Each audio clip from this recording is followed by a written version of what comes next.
At last we will reveal ourselves to the Jedi. At last we will have. You will join us or die. You must. I'll show you the dark side.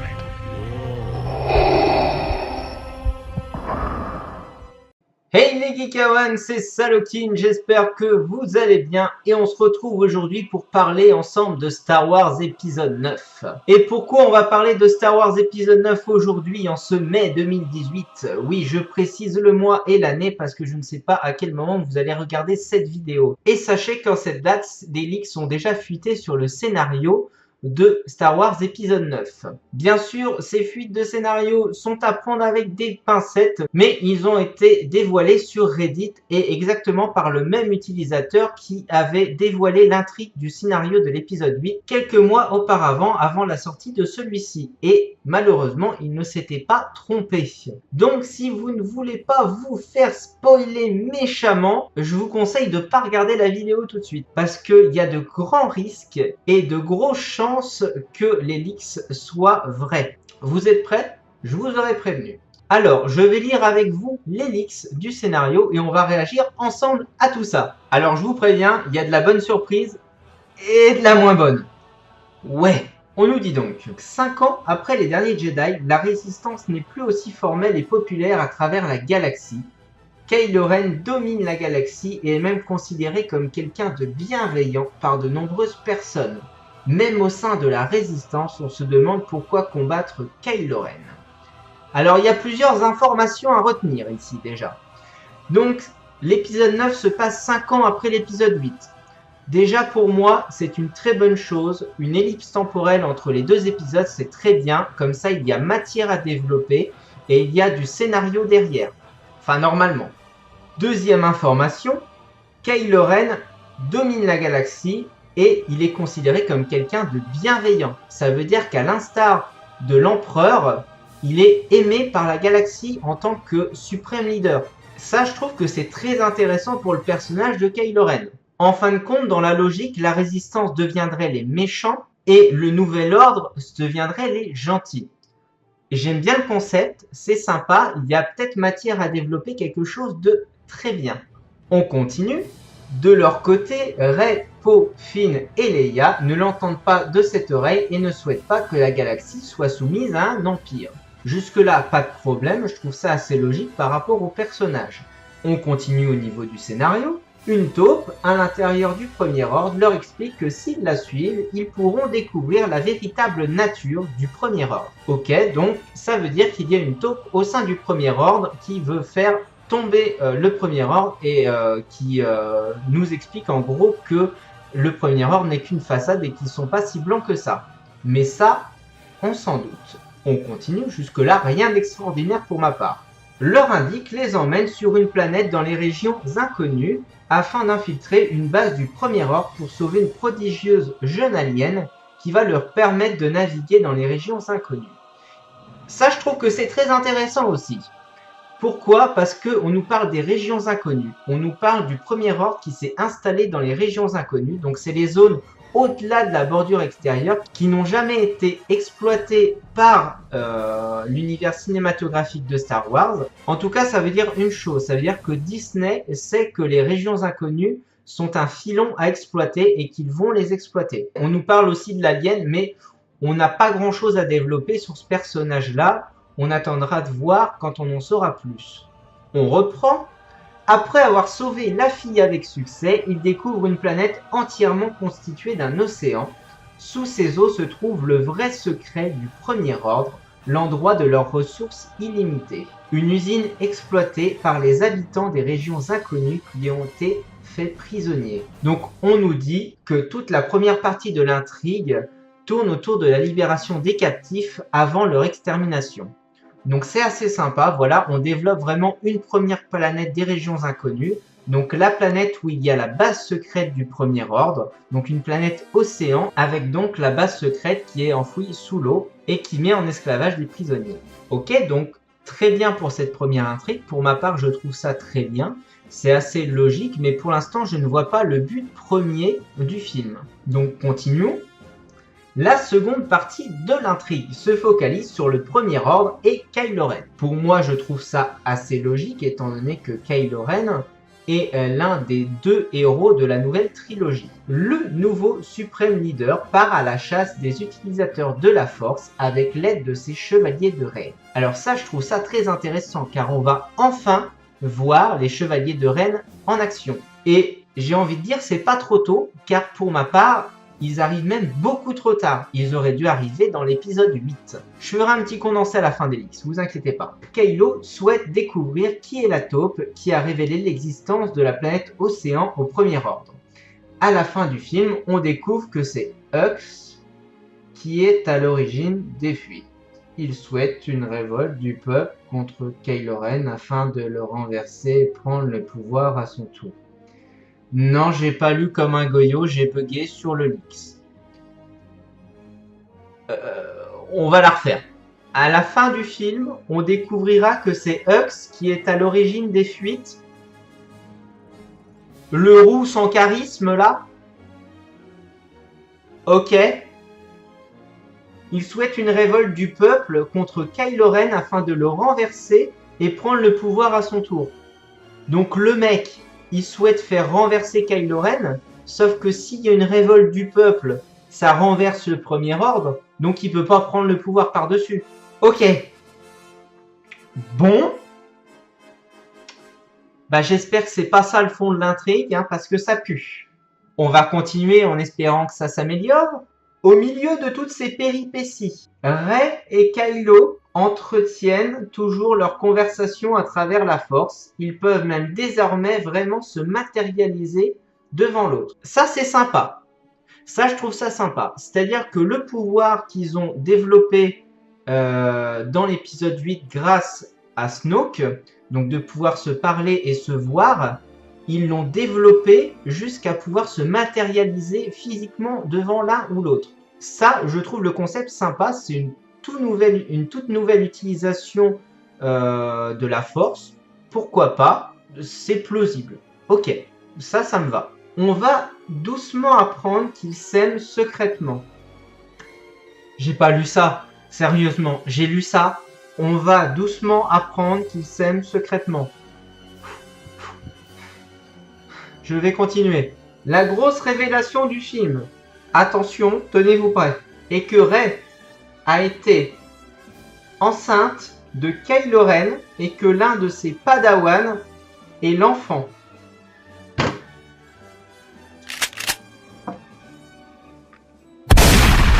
On va doucement apprendre qu'ils s'aiment secrètement.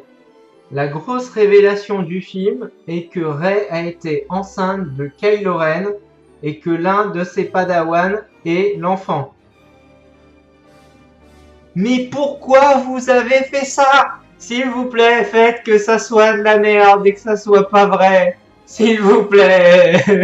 Mais ils sont en train de nous refaire une romance de merde à la Padmé et Anakin. Alors déjà que ça nous saoulait avec le personnage d'Anakin, mais avec le personnage de Kylo Ren et Rey, putain, on va se faire chier. C'est pas redondant du tout. En gros, on reprend les mêmes scénars on reprend les mêmes ficelles de scénar pour repartir sur de plus belle. Alors, on résume. En gros, Rey est tombée enceinte de Kylo Ren. Donc, ça veut dire que pendant ces 5 ans, officiellement, ils se foutent sur la gueule, mais officieusement, avec leur pouvoir, bon, t'as compris le délire. Ils baisent ensemble. Voilà. Bon, dans le genre foutage de gueule, on est là quand même. Vous qui parliez de Leia Superwoman, bah c'était pas ça le pire. Non, c'est ce que je viens de voir le pire. Si c'est vraiment ça, alors là, il n'y a plus rien à faire sur cette trilogie. Parce que là, ça va enterrer le game. Ah ouais, ah bah là, non, ah bah là, ils ont tout foutu en l'air. Hein. Et deuxième information, en gros, l'enfant a été caché à Kylo Ren. Donc on continue hein, le délire, hein. On cache les enfants comme on avait caché les enfants à Dark Vador. Hein. Non, on n'a pas copié-collé les scénars, les gars. Non. Et que l'un de ses padawans est l'enfant. L'un de ses padawans. Donc ça veut dire, Rey qui a parfaitement écouté les conseils de Luke, qui lui a dit « J'ai essayé de rétablir l'ordre Jedi. Ça ne sert à rien. Il ne faut pas refaire ça, ça ne sert à rien. C'est un échec, il ne faut pas recommencer. Elle, qu'est-ce qu'elle fait en 5 ans? Elle recommence. Mais... J'en ai marre. Et donc, en gros, c'est aussi un utilisateur de la force. Il va faire quoi? Il va essayer de délivrer son papa. Ils sont quand même en train de nous faire un remake de l'histoire de Luke et Dark Vador, là. Vous rendez compte quand même? Si c'est ça, c'est vraiment n'importe quoi. Là, je peux plus rien faire. Hein. On continue. Donc, après avoir appris ça, Kylo Ren est tellement furieux en découvrant cette histoire qu'il va presque tuer Rey. Ouais, bah qu'il la tue, hein, ça fera des vacances, hein, parce que là... Cette dernière sera finalement sauvée par Leia. Ok, donc Leia va sauver Rey. Sachant que l'actrice Carrie Fisher étant décédée, ça veut dire qu'il faut quand même qu'il y ait une actrice qui joue Leia.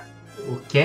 On parie tout ce qu'on veut que Leia, en essayant de sauver Rey, va se faire tuer par son fils. Ou je sais pas, hein, on n'est plus à ça près. On va continuer. L'épisode 9 ne serait pas le dernier épisode comptant les exploits de Rey et Kylo. Disney aurait abandonné l'idée de n'en faire qu'une seule trilogie. Mais bordel, mais c'est quoi votre problème? Pourquoi vous voulez pas lâcher la grappe à la saga Skywalker? J'en ai marre. Vous nous aviez dit que c'était terminé après cette trilogie. Il fallait arrêter. S'il vous plaît, arrêtez. S'il vous plaît, arrêtez tout.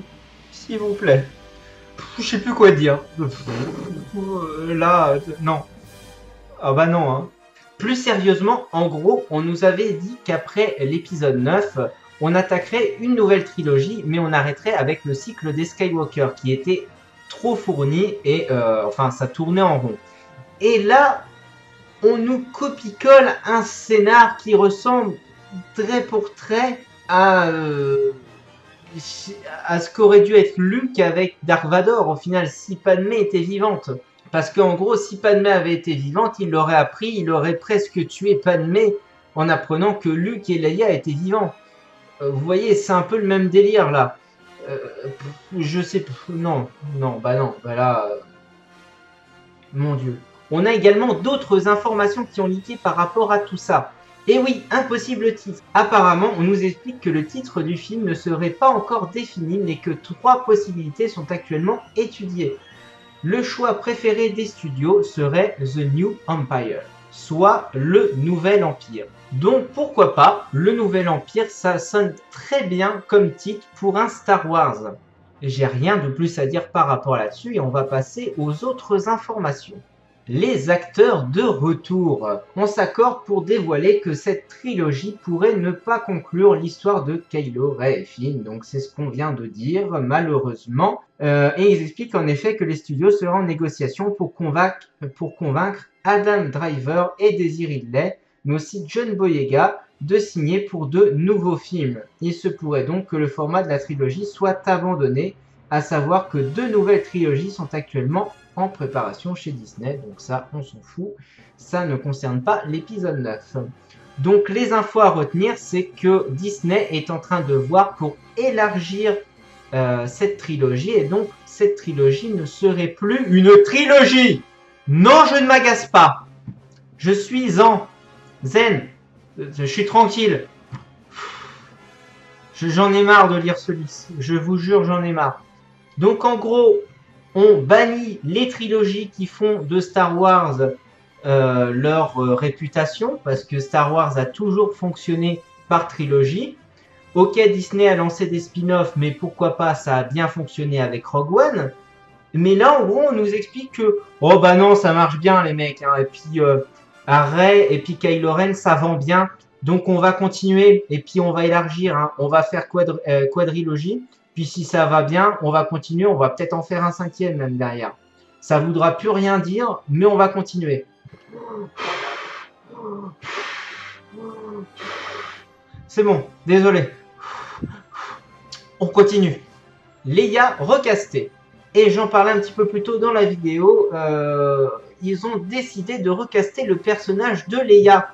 Donc après la mort de Carrie Fisher, on explique que Disney avait pourtant annoncé que l'actrice ne serait pas remplacée pour l'épisode 9. Ont-ils changé d'avis? Si ça se confirme, cette nouvelle pourrait bien faire débat du côté des fans.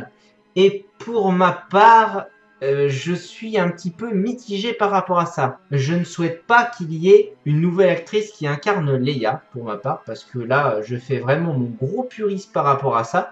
Je trouve que ça dénaturerait beaucoup trop le personnage. Mais après, si c'est vraiment pour faire une fin, et je dis bien une fin, pas pour faire une fin et continuer après,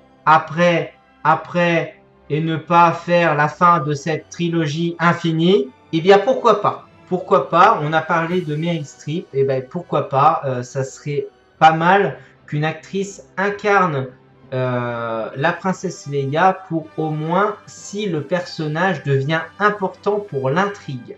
Et je dis bien si le personnage est important à l'intrigue, pas pour apparaître 10 minutes et faire de la merde. Voilà. Et donc le film sortira le 19 décembre 2019. Donc pour résumer, la première partie de l'intrigue où on nous pose un Kylo Ren en maître suprême qui est aimé par le peuple et dont le Premier Ordre voile la face en gros en mettant en esclavage le peuple justement sur une base secrète dans les territoires inconnus. Ma foi, pourquoi pas? On exploite les territoires inconnus, on fait passer un méchant pour un gentil et les gentils pour un méchant. Moi, ça me plaît bien. L'intrigue me plaît bien pour ça. Jusque-là, pas de souci. Deuxième partie, la relation entre Rey et Kylo. Là, je peux pas. Non. Alors autant beaucoup avaient imaginé une Rey qui devienne justement méchante et Kylo qui devienne gentil et justement que ça s'inverse et ça aurait été plutôt fun. Mais là non, là je peux pas. En gros, ils se bouffent le nez officiellement, ils se battent l'un contre l'autre officiellement, l'un dans le Premier Ordre et l'autre à la Résistance et officieusement ils se retrouvent intimement. C'est quoi ce bordel? Et en gros, elle a réussi. Alors, ils sont liés mentalement avec ce nouveau pouvoir, mais elle aurait réussi quand même à lui cacher pendant 9 mois sa grossesse et pendant tout ce temps qu'elle a un môme. Oh! Ils se foutent de notre gueule où, là? Mais ils se sont torchés le cul avec le scénar, c'est pas possible. Mais bordel, même un gamin de 6 ans, il fait mieux. Putain, c'était pas compliqué de, je sais pas, mettre une Rey qui justement bascule du côté obscur et au final peut-être rejoignent Kylo Ren et justement on aurait eu un duo maléfique. Non, ça aurait pas été bien ça? Non, c'était pas compliqué de faire 2 lignes de scénar propres et sans bavure. Et on parle pas du fait des padawans de Rey alors que de toute façon en 5 ans qu'est-ce que tu veux qu'elle ait des padawans, bordel de merde. Putain, Luke y est pas arrivé en 30 ans, bordel à cul! Comment tu veux que elle, en 5 ans, elle y arrive alors qu'elle a fait que 2 leçons? Donc, mon avis sur ces leaks, j'espère que c'est de la grosse merde et que ces leaks sont faux. Car je suis l'un des premiers à défendre cette nouvelle trilogie qui apparemment ne sera plus une trilogie. Car Disney a décidé tout bonnement vraiment de casser les codes de ce que fait vraiment les Star Wars au cinéma, c'est-à-dire marcher par trilogie. Alors, qu'il y ait des spin-offs, je trouvais ça très bien, mais alors qu'on casse le mythe des trilogies, ça, je vais vraiment peiner avec ça. Et si en plus c'est pour partir et continuer sur le délire de l'histoire des Skywalker avec Rey et Kylo Ren, je vais vraiment peiner. Après, je comprends que Kylo Ren et le personnage de Rey aient beaucoup d'engouement auprès du jeune public, car ce sont des nouveaux personnages, des nouveaux héros, et ils sont assez bien développés. Et pour ma part, je trouve que ça fait trop pour continuer après l'épisode 9. Et j'espère vraiment que ce scénario ne sera pas le bon, car je n'ai vraiment pas envie de revoir un scénario identique au scénario Luke, fils de Vador, avec l'enfant fils de Kylo Ren. Car là, pour ma part, c'est vraiment le remake de l'histoire entre Luke Skywalker et Anakin Skywalker. Donc le fils qui est caché auprès du père. Voilà, j'ai vraiment pas envie de revoir cette histoire, je veux du neuf. Et je veux pas une romance bidon à la con. Bref, voilà les Kawan, j'espère que ce petit point sur les leaks de Star Wars épisode 9 en mai 2018 vous aura plu. Donc n'hésitez pas à réagir dans les commentaires, à liker et à vous abonner si c'est toujours pas fait. Allez, moi je vous laisse, je vous dis à la prochaine, tchuss!